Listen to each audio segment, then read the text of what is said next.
ഈ ആഴ്ചയിലെ top updates നിങ്ങൾക്ക് അറിയണ്ടേ? വാ നോക്കാം. UK-യിലെ സ്കിൽഡ് വർക്കർ വിസയിലുള്ളവർക്ക് പുതിയൊരു അപ്ഡേറ്റുമായിട്ട് എത്തിയിരിക്കുകയാണ് ഹോം ഓഫീസ്.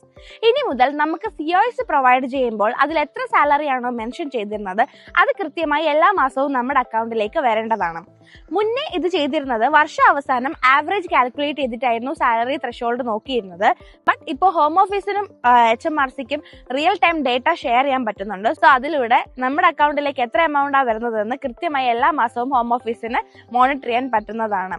ഒരു മാസത്തിലെ സാലറി നമുക്ക് കുറവോ കൂടുതലോ ആയിട്ട് നെക്സ്റ്റ് മന്ത് അത് കവറപ്പ് ചെയ്യാൻ വേണ്ടിയിട്ട് അത് ഇൻക്രീസോ ഡിക്രീസോ ചെയ്യാൻ ഇനി സാധിക്കില്ല. നിങ്ങൾ ഫ്യൂച്ചറിൽ ഒരു വിസ ആപ്ലിക്കേഷൻ ചെയ്യുമ്പോഴോ അല്ലെങ്കിൽ PR-ന് വെക്കുമ്പോഴോ ചിലപ്പോൾ ഇതൊരു പ്രശ്നമായേക്കാം. സോ നിങ്ങൾ നിങ്ങളുടെ എംപ്ലോയറിനോട് കമ്മ്യൂണിക്കേറ്റ് ചെയ്ത് എല്ലാ മാസവും കൃത്യം സാലറി നിങ്ങളുടെ അക്കൗണ്ടിലേക്ക് വരുന്നുണ്ടെന്ന് ഉറപ്പുവരുത്തുക. April 1 മുതൽ national living wage 50 pence increase ചെയ്ത് 1241 നിന്ന് 1271 ആയിട്ട് മാറുന്നുണ്ട്. 40 hours വീക്ക്ലി വർക്ക് ചെയ്യുന്നവർക്ക് 1044 pounds ഇൻക്രീസ് ആണ് ഉണ്ടായിരിക്കുന്നത്. നമ്മുടെ ആനുവൽ സാലറി 25,397 നിന്ന് 26,437 ആയിട്ട് ഇൻക്രീസ് ചെയ്യുന്നതായിരിക്കും. 18 and above ഉള്ളവർക്ക് 1085 ആയിട്ട് നാഷണൽ ലിവിംഗ് വേജ് ഇൻക്രീസ് ചെയ്തിട്ടുണ്ട്. അതോടൊപ്പം തന്നെ 16-17 ഏജ് കാറ്റഗറീസിലുള്ളവർക്കും അതുപോലെ അപ്രന്റീസുകൾക്കും 8 pounds അവരുടെ സാലറി ഇൻക്രീസ് ആയിട്ടുണ്ട്. നാഷണൽ വേജ് കൂടിയെങ്കിലും NI കോൺട്രിബ്യൂഷനും ടാക്സസും ഇതിനോടൊപ്പം തന്നെ കൂടിയിട്ടുണ്ട്.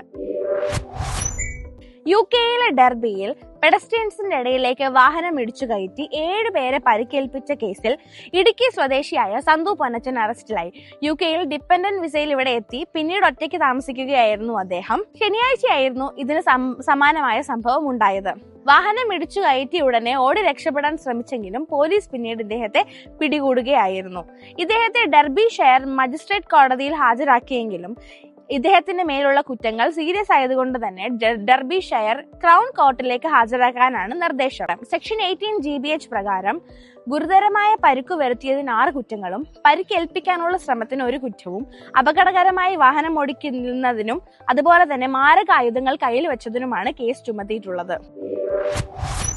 യുവതിയെ റേപ്പ് ചെയ്ത കേസിൽ ഇന്ത്യൻ പൗരന് തടവ് ശിക്ഷ. ജനുവരി 14 ഈ പ്രശ്നം നടക്കുന്നത്.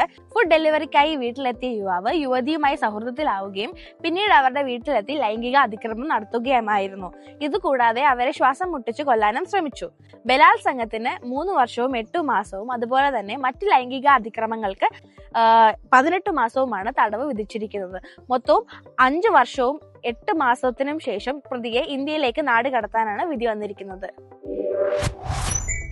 NHS ഡോക്ടേഴ്സ് അനൗൺസ് ചെയ്ത 6-day സ്ട്രൈക്കിനെതിരെ സ്ട്രോങ് നിലപാടുമായി എത്തിയിരിക്കുകയാണ് കീർ സ്റ്റാമർ.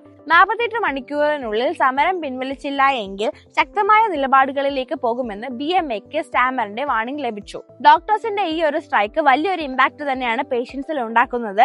ലക്ഷക്കണക്കിന് അപ്പോയിന്റ്മെന്റും സർജറീസുമാണ് പോസ്റ്റ്പോൺ ചെയ്യപ്പെടുന്നത്.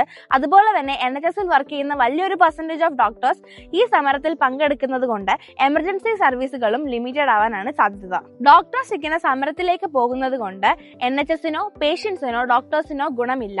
ഗവൺമെന്റ് മുന്നോട്ട് വെച്ച പാക്കേജ് പ്രകാരം 7.1% സാലറി ഇൻക്രീസ് ആണ് പറയുന്നത്. ഇത് ഇൻഫ്ലേഷൻ റേറ്റിനെക്കാട്ടിലും കൂടുതലാണ്. അതുപോലെ തന്നെ ഈ പാക്കേജിൽ 4500ഓളം സ്പെഷ്യലിസ്റ്റ് ട്രെയിനിങ് പ്രോഗ്രാംസും ഫാസ്റ്റ് പ്രൊമോഷൻ ഓപ്പർച്യൂണിറ്റീസും അതുപോലെ തന്നെ royal college exam fees reimburse ചെയ്യുക, ഇതെല്ലാം ഈ പാക്കേജിൽ അവർ ഇൻക്ലൂഡഡ് ആക്കിയിട്ടുണ്ട്. പക്ഷേ 2008 സാലറിക്ക് തുല്യമായി 28% ഇൻക്രീസ് വേണമെന്നാണ് ഡോക്ടേഴ്സ് ആവശ്യപ്പെടുന്നത്. കഴിഞ്ഞ 3 ഇയറിലെ സാലറി ഇൻക്രിമെന്റ്സ് നോക്കുമ്പോൾ ഈ പറഞ്ഞ ഡിമാൻഡുകൾ പ്രാക്ടിക്കൽ അല്ല എന്നാണ് ഗവൺമെന്റ് പറയുന്നത്.